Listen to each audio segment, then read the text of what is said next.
Hello there, my name's Marjorie, and I guess you could say this all started with a birthday party. Not mine, of course. My sister's. See, while my daughter was fighting to breathe in a hospital bed, my mother spent $400,000 on a luxury birthday bash for my sister. Champagne walls, drone light show, celebrity chef, the works. And when I called for help, begged for help, they told me they were too busy. But that wasn't even the worst part. Because that betrayal? It wasn't new. It was just the final straw in a lifetime of being overlooked, lied to, erased. They gave my sister a trust fund at 18. Me? Nothing. They sabotaged my reputation, tried to turn the public against me. And when that didn't work, they came for my daughter. Now they're the ones calling me, asking me to save them. And I'm torn between rage and resolve. How do you forgive a family that treated your pain like an inconvenience? How do you protect your child from the people who share her blood? And what would you do if the people who raised you became the ones who nearly destroyed you? I was rearranging the tiny library corner at my design studio when the phone rang, again. For a second, I debated ignoring it. Maybe it was another vendor delay, or one of those spam calls pretending to be the IRS. But something in my gut told me to pick up. Hi, is this Miss Marjorie Hill? The voice on the other end asked. Yes, speaking. This is Nurse Alicia from Rosebrook Elementary. Inez has been coughing persistently today. She says she's feeling lightheaded. The words hit like cold water.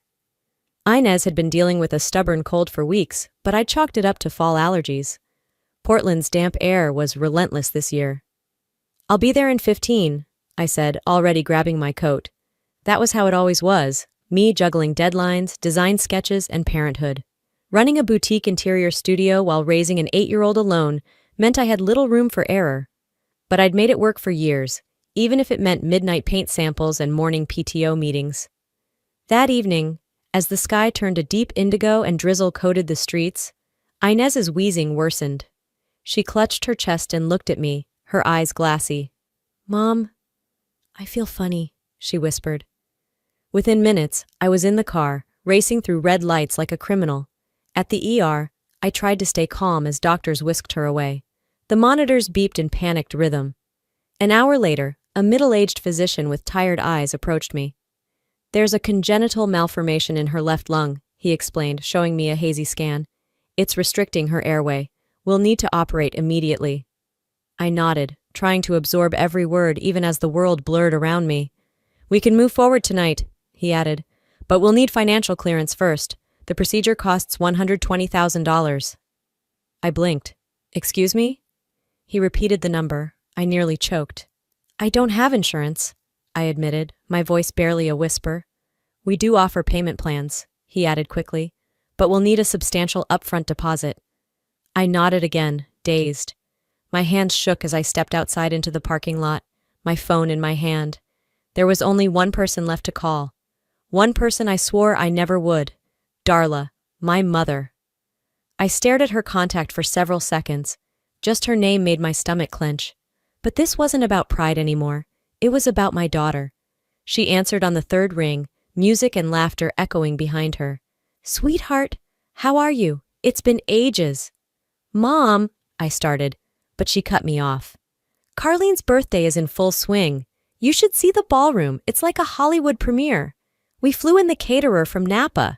Can you believe it? I forced a smile into my voice. Listen, I don't want to ruin your night, but Inez is in the hospital. She collapsed. She needs emergency surgery. The line went silent for a beat. Then Darla sighed. Oh, honey, that's awful. I waited, breath caught in my throat, but no follow-up came. No. What can I do? No, we'll be right there.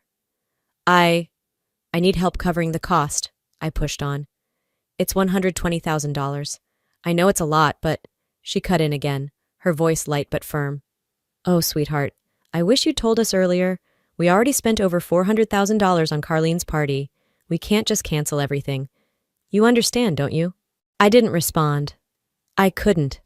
My mother, who used to sew buttons onto my school shirts, who once held me after a bad breakup like the world had ended, had just said a party was more important than her granddaughter's life. I see, I said quietly. Oh, honey, don't be like that, she chuckled. It's not personal. Carlene only turns 30 once. I hung up without another word. I stood frozen in the hospital lobby. People moved around me. Nurses with clipboards, kids in wheelchairs. But I was rooted in place. When I finally blinked, I felt my cheeks were wet. Later that night, I sat alone in the visitors' lounge, scrolling aimlessly on my phone to feel less helpless.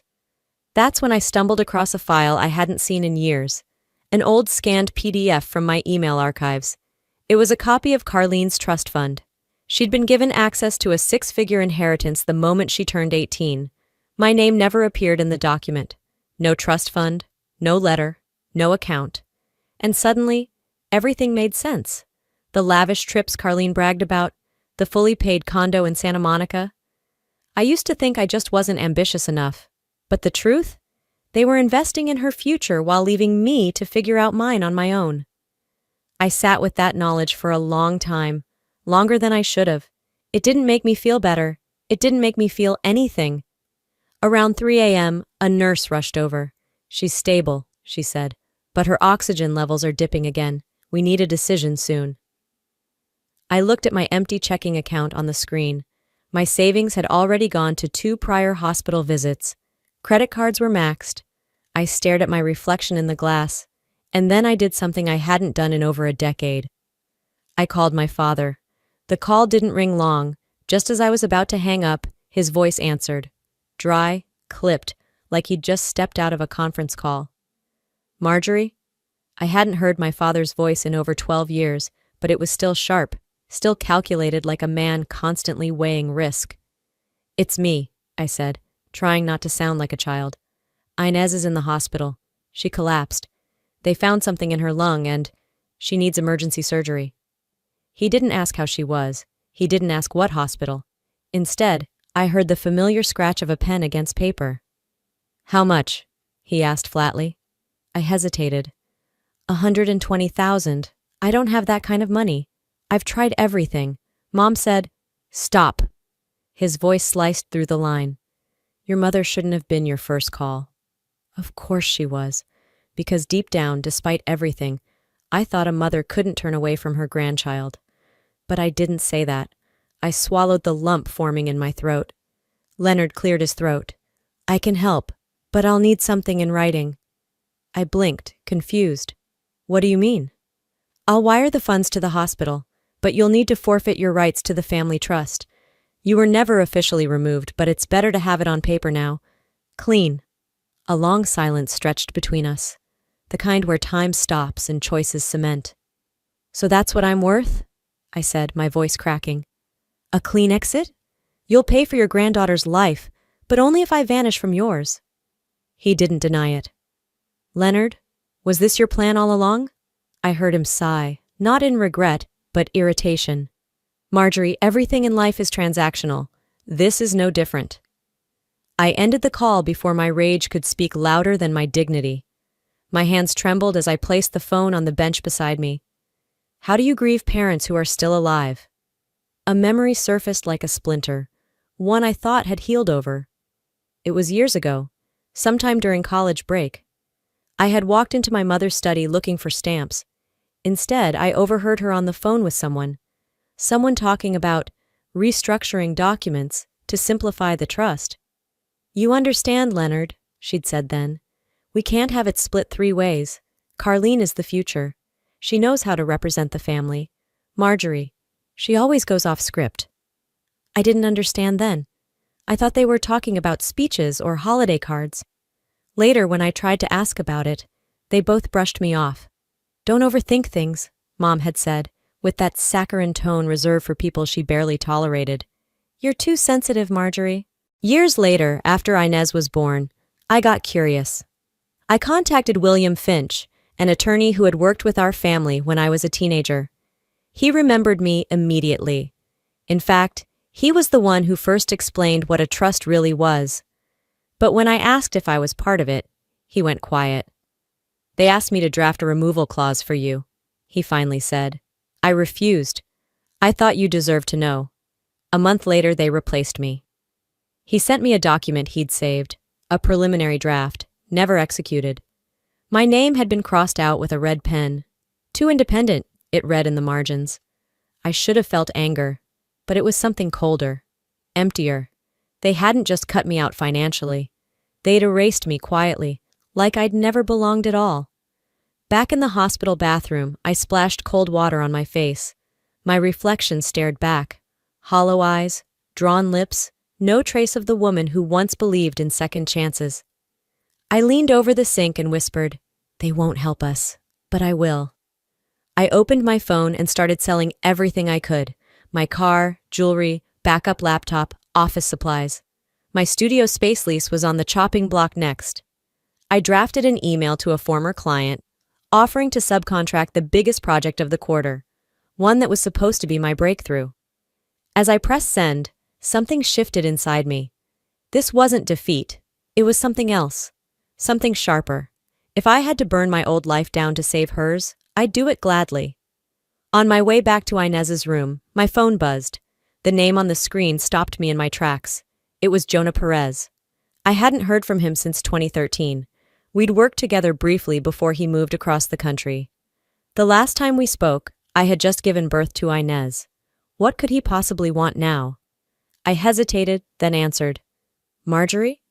His voice was warm, surprised. "It's been a while. I saw the fundraiser someone started for your daughter." I blinked, caught off guard. "I didn't start anything." "Then you should know it's going viral. And I sent something. It's not much, but check your email. I hope it helps." I checked my email seconds after Jonah hung up. His name sat in bold at the top of my inbox, the subject line reading, "Hope it helps." Attached was a transaction notification. $3,000. No questions, no hesitation, just sent. I blinked at the screen, my mind fogged by 2 nights of hospital chairs and fluorescent lighting. Was it real? I read it again, and then again. He didn't even wait for me to ask. There wasn't a single word about payback, just a simple note. She deserves to live. And we, desperately needed that kind of grace. Jonah had always been reserved. I'd mentored him years ago, back when he was a shy intern struggling to assert himself in client meetings. He never said much, but he always listened, really listened. I guess some people grow into quiet heroes. That night, he was mine. An hour later, my phone buzzed again. Jonah had launched a fundraiser. I found the post on his page, an old photo of Inez from her kindergarten recital. Pink dress, tiny ukulele, one front tooth missing. She looked so full of light it made my chest ache. His caption read, "She's the daughter of the woman who taught me how to lead with integrity. Let's help her breathe again." I don't know what I expected. Maybe a few kind words, a couple donations at best. But by morning, the donations began trickling in. First a 20, then 50, 100. Some from old clients who remembered the work I'd done. A few from strangers I'd never met. People left comments like, "No child should have to suffer because healthcare is broken." "Sending love from Ohio." "Hang in there, mama." Each donation felt like a life preserver tossed into a rising tide. I sat by Inez's bedside, her little hand resting in mine, and scrolled through every name on the donor list. I didn't know most of them, but each one meant something. Each one was a tiny spark of hope. For the first time in weeks, I allowed myself to believe we might actually get through this.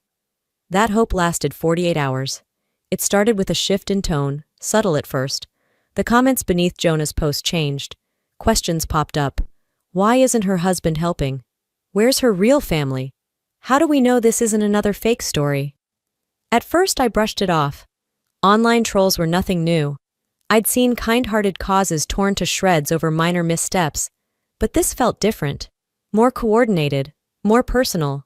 Then I saw the story.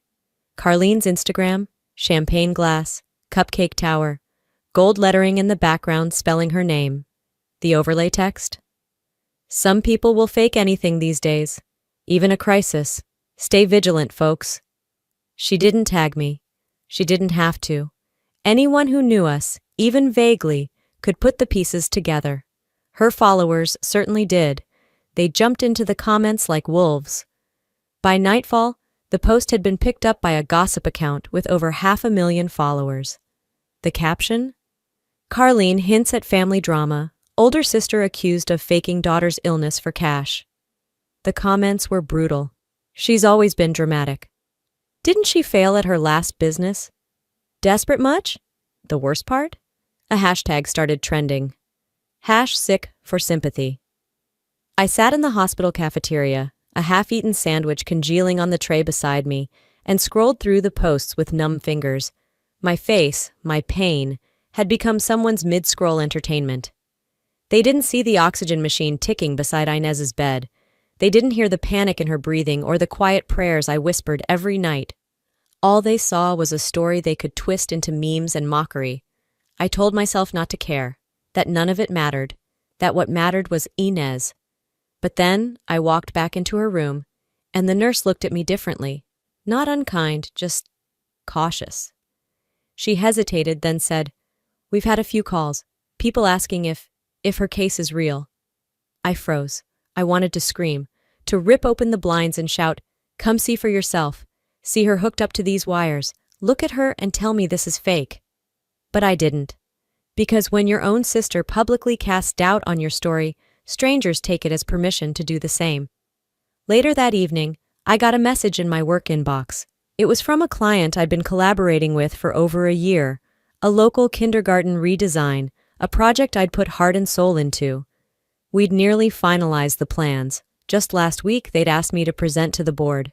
Their message was short, clinical. Due to recent online attention and reputational risk, we are terminating our partnership effective immediately. I reread the sentence at least 5 times, waiting for my brain to reject it. But it didn't. It just sat there, cold and final. I didn't cry. I didn't move. I just stared, hollowed out and still. They weren't just trying to humiliate me. They were trying to erase me. For the next 2 nights, I barely left the hospital. I took calls in the hallway, answered emails from the back stairwell, and slept sitting upright in the blue vinyl chair next to Inez's bed. Her breathing had steadied, but the oxygen tube still hugged her face like a second skin. When I wasn't comforting her, I was trying to figure out how to keep our lives from collapsing completely. My studio's main contract was gone. That kindergarten project wasn't just income, it was credibility. Losing it meant every potential client would see me as a risk. I called 3 of them to reassure them. 1 didn't pick up. The other 2 gave me polite brush-offs and promised to reevaluate next quarter. But we both knew what that meant. Then the bank called. I missed the first attempt. I was helping Inez sip water when my phone buzzed. By the time I returned the call, the voice on the other end was direct and disinterested. "You've missed 2 payments on the lease. If we don't receive a minimum balance by next Friday, we'll have to begin proceedings." I said, "I understand," even though I didn't. That afternoon, I made a spreadsheet. I listed everything I could sell. My car, already posted online. Jewelry from my mother's Passed Down with Love collection. That felt laughable now. My dining table. 2 vintage chairs I used to joke would be my retirement plan. A bookshelf, an iPad, even my grandmother's sewing machine. Inez needed to breathe. If I had to give up every piece of comfort I had left, so be it. The following morning, I arrived at the hospital early. The sun hadn't risen yet. The air outside was biting. I was halfway through folding one of the hospital blankets when someone knocked gently on the doorframe. Theo. He walked in slowly, carrying a brown paper bag from the grocery store and a folded lavender blanket tucked under his arm. "I figured you haven't been home in a while," he said quietly. I didn't realize how badly I needed a familiar face until I saw him standing there in that old peacoat, like nothing in the world could shake him. "Is she awake?" he asked, peeking toward Inez. "Just resting." He pulled out some essentials: applesauce cups, granola bars, hand wipes, a new toothbrush.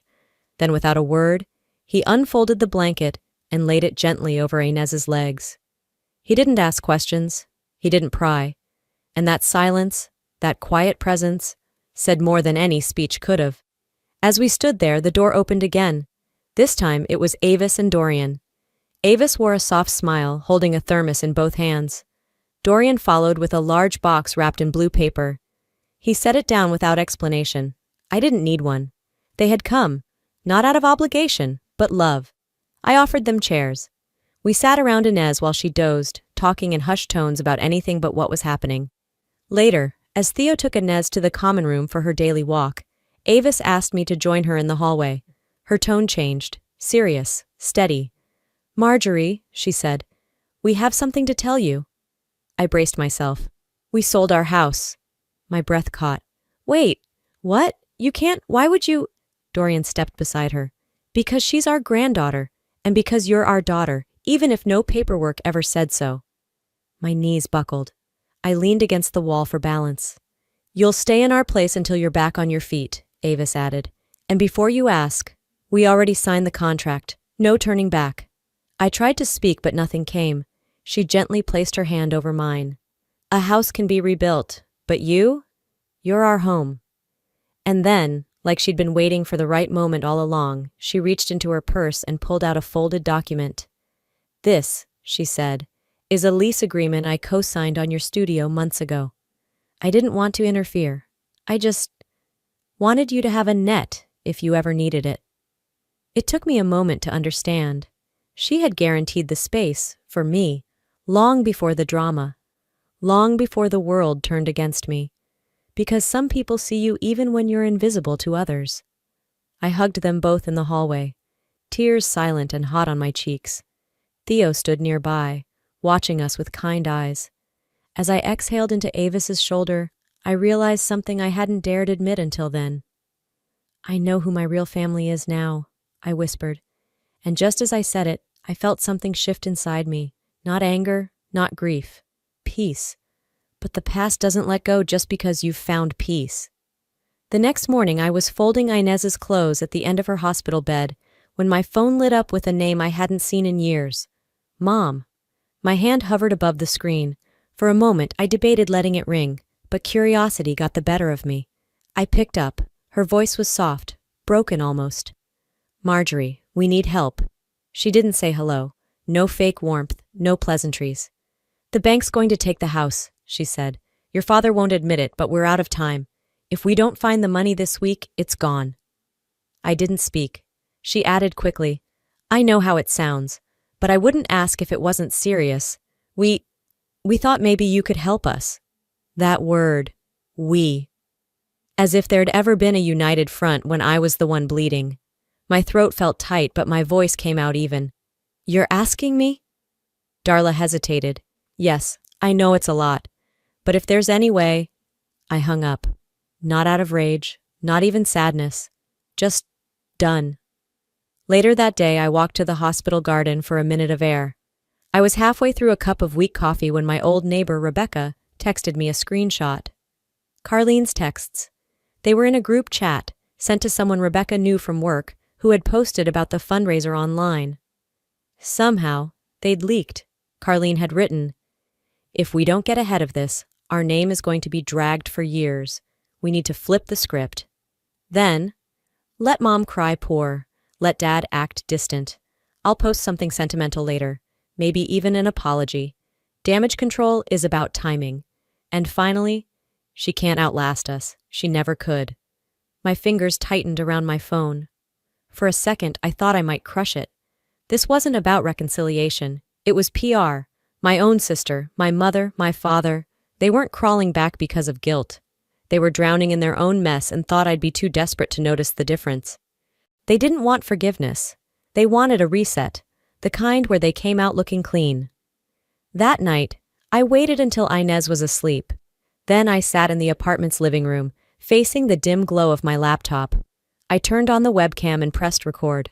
No filters, no edits, just me. "If you're calling me for help," I began, "you already know who has the power now." I paused, not for effect, but because I needed to feel every word. And I'm not afraid to use it. I didn't raise my voice. I didn't cry, but my stare didn't flinch once. "You told the world I was dramatic, that I was lying, that I was reaching for sympathy, and now you want to pretend this never happened?"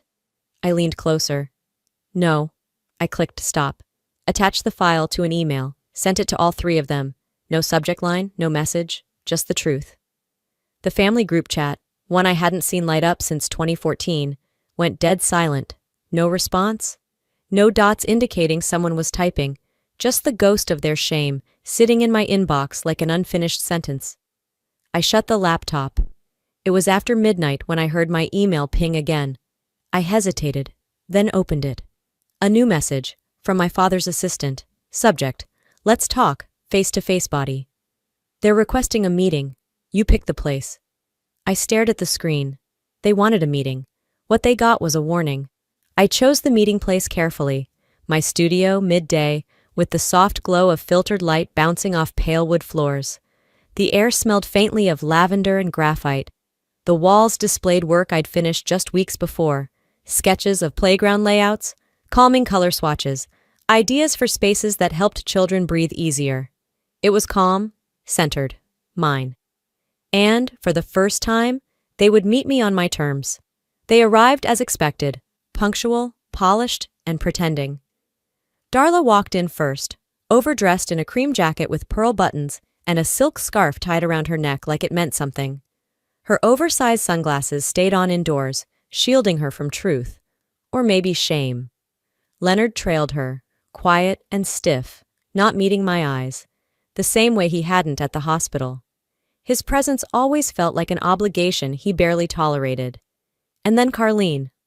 No knock, no greeting, just a heel click and a glance at her phone as if she had better places to be. I wondered for a moment if she even remembered why she was here. What none of them realized was that I had already gone live. Behind a tall planter, nearly invisible, a small lens blinked red.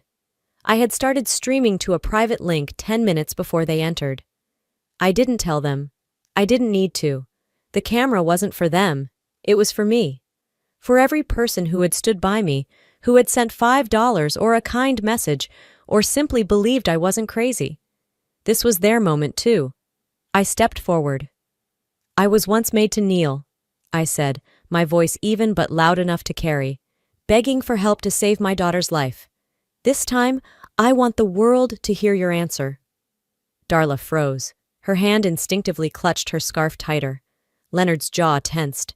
Carlene blinked, finally looking up from her phone. What is this? She snapped, spotting the red live badge glowing on the monitor behind me. You said you wanted to talk, I said. Let's talk. Darla's voice quivered. We thought you were exaggerating. You've always been emotional, Marjorie. I tilted my head. When I told you your granddaughter might not make it, and you said the money was already spent on Carlene's birthday party, was that just me being emotional too? She looked away. Leonard remained silent, his hands clasped behind him like a man in church who'd lost his faith, and Carlene scoffed. You act like your life is the only one that matters. That party was planned for months. There were sponsors, cameras, deals tied to it. Deals? I echoed. And Inez's lungs? Her life? Was that just poor timing for your business calendar? The live comments were already rolling in, fast and furious. Then, as if fate wanted its own say, my laptop pinged. A viewer had submitted a file, an anonymous video clip. I hesitated, then clicked. Darla appeared on screen, standing in her walk-in closet, facing a large mirror. Her reflection stared back hollow, unbothered. I'm so sorry for how things played out, she rehearsed, dabbing a tissue under her dry eyes. She paused, reset. We failed her, and we're ashamed of that, she repeated, this time slower, leaning into the words like she was fishing for an award. Then came Carlene's voice off-screen. Slower, add a sniff. Cry on the second line. People love a redemption arc. I didn't say a word. I just turned the camera to the screen and played it, uninterrupted. The chat exploded. Viewers raged. They rehearsed this? This is next-level fake. She's crying over bad PR, not her granddaughter. Darla turned pale. Leonard looked like he might disappear through the wall. Carlene's face flushed with anger, her nails curling into her palms. You think this changes anything? She barked. You think you've won now? Because of a stupid video? I looked into the camera, into the eyes of every stranger who ever whispered, You're being too sensitive. And I said, I haven't won anything, but now I'm no longer afraid to lose. With one click, I ended the live stream. The morning after the live stream, I was still floating somewhere between exhaustion and disbelief when a knock rattled my apartment door. It wasn't the mail carrier or a neighbor bringing over casserole. It was a woman in a slate gray blazer, clipboard in one hand, an official badge clipped to her chest. "Marjorie Lane?" she asked, scanning the apartment behind me. I blinked, still in my robe, gripping a lukewarm mug of coffee. "Yes?" She handed over a sealed envelope. "I'm from the Department of Human Services. There's been an anonymous report. We're required to conduct a wellness check today." My fingers tightened around the envelope as the hallway seemed to contract inward. "What kind of report?" She didn't flinch. "Concerns about your emotional stability and potential neglect of your child." From Inez's room, I heard a small cough, soft but sharp like a warning bell. I instinctively turned toward the sound, and the woman followed my gaze. "May I come in?" she asked. My voice cracked. "Of course." Once inside, she moved quietly but with purpose, checking the kitchen, peeking inside the fridge, noting the prescriptions in the bathroom cabinet. She asked if I'd ever been treated for depression. She asked how often Inez saw her doctors. She asked if anyone else lived here or visited regularly. By the end, my hands were shaking. I felt like I'd just taken a midterm I didn't know I'd been studying for my whole life. As soon as she left, I called Theo. "She asked about our grocery list," I said, my voice fraying. "The vitamins in the drawer, even the temperature in Inez's room. I explained every damn bandage and every jar of baby food like I was under trial." A beat of silence passed on the line. "You know who did this, don't you?" Theo said finally. "It's got Carlene's stink all over it." I didn't respond. I didn't need to. "I'm calling in help," she added. "You're not doing this alone." That night, I sat beside Inez, her tiny chest rising and falling in rhythm with the beeping machines. I thought about all the battles I'd already fought, scraping together surgery money, begging my parents for basic humanity, surviving the media storm they started. I thought it was over. But now, they weren't just attacking my name. They were coming for my child. The next day, Theo arrived with someone new, a woman in a crisp navy suit, hair pulled back tight, carrying a leather satchel that looked like it had seen a courtroom or two. "This is Katrina Morse," Theo said. "Child Advocacy Network. She's fierce." Katrina gave a firm nod. "I'm here to make sure no one takes your daughter without a damn good reason." We sat at my table while Katrina combed through documents, screenshots Theo had pulled, metadata from the report. The concern had been submitted through a proxy server registered to Fairstone PR, Carlene's PR firm. "They didn't even try to hide it," Katrina muttered. "That's how certain they were no one would push back." I laughed bitterly. Well, now they're about to find out I'm not scared anymore. The following morning, we marched into the county courthouse, Katrina beside me, Theo just behind.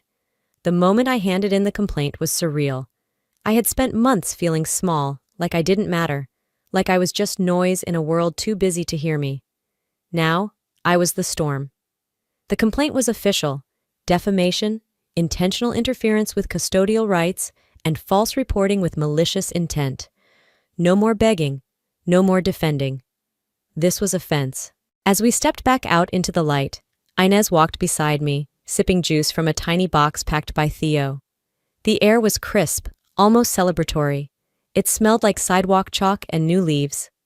I looked down at my daughter's hand in mine, and then back at the courthouse doors we'd just come through. "Next time she comes for us," I whispered, "I won't wait to defend myself. I'll be ready." I didn't reply to the assistant's email right away. Instead, I read it twice, then again. I let the silence sit there, not as a punishment, but as a statement. I was no longer the one waiting. 2 days later, I responded with one line. "You want to meet? Fine. Come to my office, Tuesday, noon sharp. Bring nothing but yourselves." When the day arrived, I made sure every camera in my studio lobby was working. My assistant, Janelle, cleared the space except for one security guard I trusted and an audio tech who'd signed an NDA. A small black suitcase sat on the glass table in the center of the room. At 11:58 a.m., the elevator dinged. They walked in like they'd rehearsed it. Darla in a beige shawl, Leonard in a stiff blazer, and Carlene in sunglasses far too large for an indoor setting. I didn't stand. I didn't greet them. "You asked for a face-to-face," I said. "This is as close as it gets." They hesitated before sitting. There was tension in the air so thick it muffled sound. Darla looked at the suitcase. Is that? $200,000 from the fundraiser. What's left after legal bills, studio payments, and my daughter's care? Leonard leaned forward slightly. We didn't expect this. You never expect consequences, I replied. That's part of the problem. Darla swallowed and reached for the handle, brushing the polished leather like it might bite her. I watched her. Before you touch that, know this. Once you take it, we are finished. For good. She blinked, confused. What do you mean? Carlene scoffed. Is this another one of your dramatic performances? I ignored her and kept my eyes on my mother. This isn't forgiveness. It's not trust. It's not some weird final olive branch. This is a severance package. Darla's hand paused. Her lip trembled. You're giving this to us? No, I said slowly. I'm giving it away, so I can walk away, so you can't say I owe you anything. Ever. The silence that followed cracked something inside me. It wasn't rage, it was clarity. Twist S7 had landed, and the air shifted in the room like something sacred had just been broken. Carlene stood abruptly. You think this makes you better than us? No, I said. It makes me free. By Thursday morning, the footage had leaked. Again. Not by me, though I'd left the studio's security feed running for a reason. Someone else had uploaded the clip. Maybe Janelle. Maybe the audio tech. Maybe one of the building's guards who'd seen too much over the past few months. But by the time Inez finished her morning checkup, the clip had gone viral. The suitcase scene was trending. Darla's teary-eyed, "This money means so much," speech didn't hit the way she thought it would. Not when people already knew how she'd rehearsed the last one in front of a mirror. Brand deals dropped Carlene like a bad check. Leonard's name was quietly scrubbed from the board of 3 nonprofits. Darla's spa? Online reviews tanked it overnight. It wasn't revenge, it was exposure. And exposure didn't need a sword. It just needed a light. A week later, Inez and I sat on a park bench near the duck pond we used to visit when things were simpler. She rested her head on my shoulder. I sipped bad coffee from a paper cup. The world hadn't changed, but I had. Will Grandma ever come back? Inez asked, her voice sleepy. I brushed a crumb from her sleeve. She already did, I said. And then, she left again? I didn't say it with bitterness, just finality. 6 months later, spring came early to Portland. The cherry blossoms outside my apartment cracked open like they'd waited all winter just to say, you made it. The air smelled faintly of fresh soil and rosemary. Theo had planted a small herb garden by the side fence, and Inez helped water it every morning in her dinosaur rain boots, even when the sky was clear. I stood at the edge of the yard, wiping my hands on a towel, watching Theo and Inez crouched side by side, pressing basil stems into soft earth. You think it'll survive? Theo asked, half to me, half to the dirt. Better than we did, I said, smiling. There was no need to say more. My studio had bounced back. New clients, most of them referred by folks who had followed the livestream saga, filled our calendar. We'd even landed a project renovating a shelter for single moms. Funny how life loops back when you let it. Inez, now attending school full-time again, had regained color in her cheeks. Her appetite returned. Her laugh, once hesitant and small, now echoed through our apartment daily. She was strong, we both were, but there were moments. Sometimes I'd catch a song playing at the grocery store, something from the era when I still hoped Carlene would be proud of me, or that my mom might remember my birthday without a Facebook notification. A flicker of an old photo on my timeline. A smell from a childhood dish. A certain word Inez used without knowing its weight. The ache never left. It just softened. It no longer dictated my mornings. It didn't stain my nights. It simply lived there, like scar tissue under skin. Not gone, but no longer tender to the touch. Healing, I'd learned, wasn't a goal. It was a rhythm. No one from the other side ever reached out again. Not even after the news ran stories about Leonard's frozen accounts. Not after Carlene's last influencer deal went under and she quietly deactivated all her social platforms. She moved to Florida, someone told me. Went dark. Even her PR firm changed its name. And Darla, her spa closed. Yelp took care of that in under 3 weeks. But I didn't gloat. I didn't screenshot headlines or forward links. I didn't say, see, they deserved this. because it was never about watching them fall. It was about learning how to stand. That night, we had dinner at home, our family, the one I chose. Theo made her famous skillet lasagna. Dorian brought his sourdough bread. Avis baked a peach cobbler so sweet it tasted like Sunday mornings in Georgia. Inez helped set the table, carefully placing napkins at each plate like they were crystal. She wore her new school backpack through the whole meal, refusing to take it off. "I want to be ready," she said proudly, "for tomorrow." Theo winked at her. "That's my girl." Laughter filled the kitchen. No cameras, no scripts, no tension behind smiles. Just a room filled with people who had shown up and stayed. Later, while everyone was finishing dessert, I stepped onto the balcony with a glass of water. The city pulsed below, calm and wide. I took a long breath. I thought of everything it had taken to get here, every insult swallowed, every phone call ignored, every day I showed up even when no one else did. And I thought of the question Inez had asked months ago in that park. Will Grandma ever come back? The answer lived in my bones now. Blood might connect us. But love? Love is the only thing that makes someone worth calling family. You know, if you'd asked me a year ago what strength looked like, I might have said something like, never crying, or never backing down. But I've learned something much harder, and more honest. Strength isn't about pretending you're unbreakable. It's about rebuilding yourself after you've been broken, and choosing not to become like the people who shattered you. I used to think love had to come from the people who raised you. But now, I know family is built on choice, not blood. Loyalty, not obligation. And forgiveness doesn't mean returning to the fire that burned you. To anyone out there who feels overlooked, unloved, or betrayed by their own family, I see you. I was you. You are not alone, and your story doesn't end with their rejection. It starts with your decision to rise anyway. Because healing isn't loud. Sometimes it's just showing up, planting something small, and watching it grow in your own time. What about you? Have you ever had to walk away from people who were supposed to protect you? Drop a 1 in the comments if this story hit home for you, or tell me where you're watching from. I'd love to hear your thoughts. And hey, if this video made you feel seen, or gave you even a moment of hope, don't forget to subscribe so you won't miss the next real story that might just speak to your heart. This is Marjorie's story, but maybe in some ways, it's yours too. Thanks for being here. See you in the next one.